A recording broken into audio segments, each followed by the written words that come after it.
En aquel tiempo Jesús, mientras subía al monte, llamó a los que quiso y se fueron con él.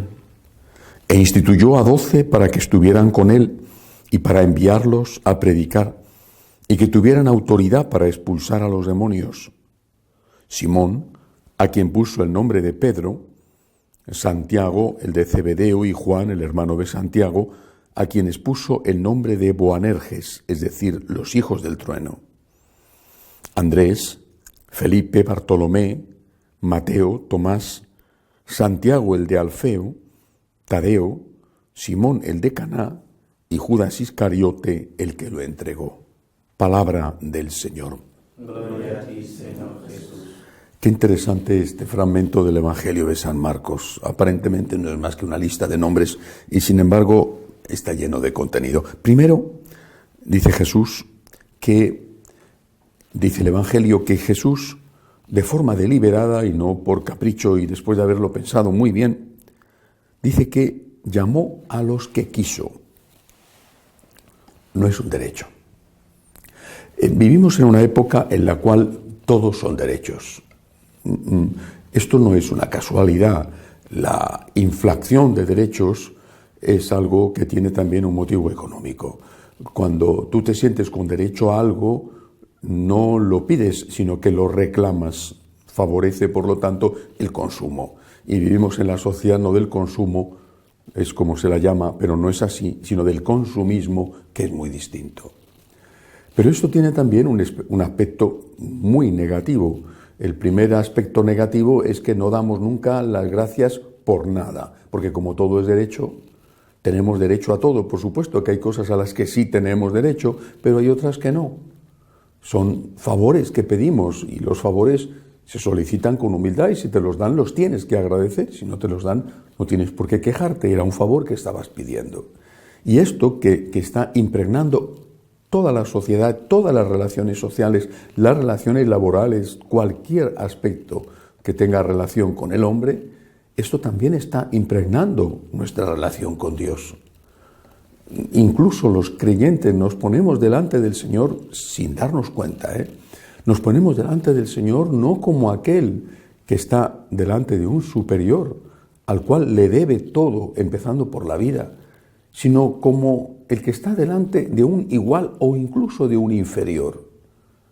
Es Dios el que supuestamente para muchos de los católicos practicantes, el que nos debe a nosotros algo por el hecho de que nosotros vamos a misa y otros no van. Qué agradecido tiene que estar Dios con nosotros que seguimos siendo católicos practicantes en medio de un mundo que ha dejado atrás a Dios.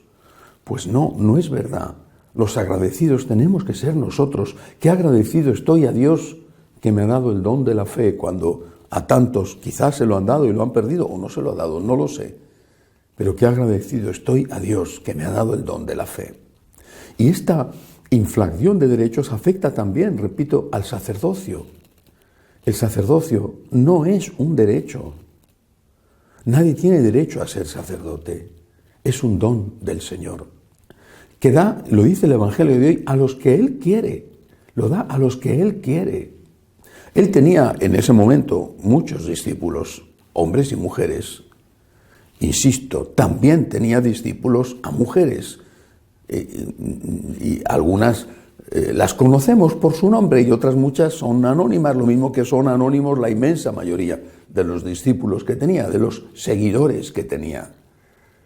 No eligió a ninguna mujer y no es porque Jesús fuera un machista, es que Él deliberadamente eligió solo a hombres porque tenían que representarle a Él que era un hombre.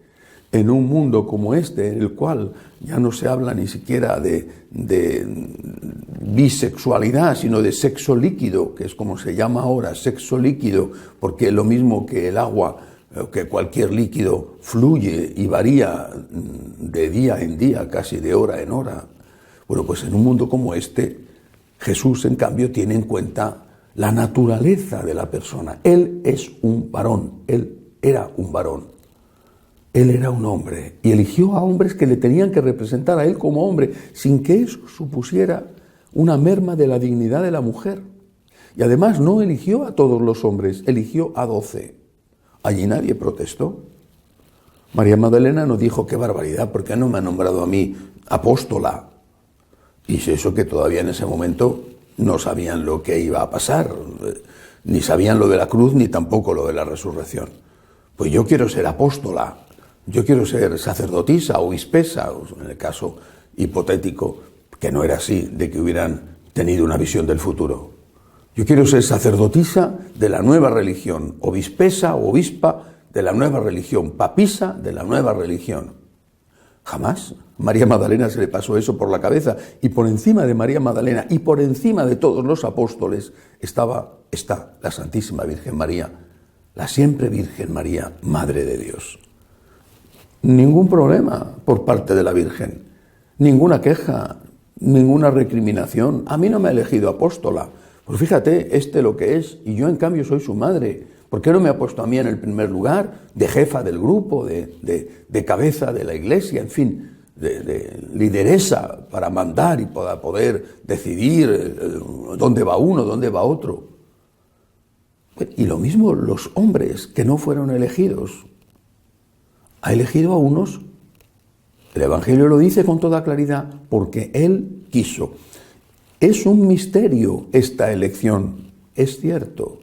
Es un misterio. El evangelista lo cuenta, los evangelios no están ocultando la realidad, porque uno de los elegidos fue un traidor. Y Jesús lo sabía. Y lo sabía porque es Dios y porque veía el futuro. Y sin embargo le dio la oportunidad y le rodeó de afecto, de cariño, le dio confianza. Tanta confianza le dio que le encargó el dinero. Y eso solamente se encarga a alguien en quien confías de verdad. Le traicionó porque hizo un mal uso de su libertad. Ese es el misterio de la creación, que Dios nos crea libres y respeta nuestra libertad que Él ha creado, aunque esa libertad la volvamos contra Él y contra nosotros mismos. Jesús eligió a los que Él quiso. Es un don, es un misterio. El sacerdocio es un don y es un misterio.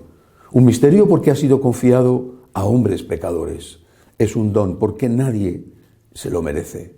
Nadie, ni el sacerdote más santo se lo merece. Es un don y un misterio. Tenemos que darle gracias a Dios, los que hemos sido llamados por Él sin merecerlo, siendo conscientes de que no lo merecemos. Tenemos que darle gracias a Dios y tenemos que pedir humildemente al Señor que llame a más, que llame a muchos y que llame a muchos que quieran ser santos. Que así sea.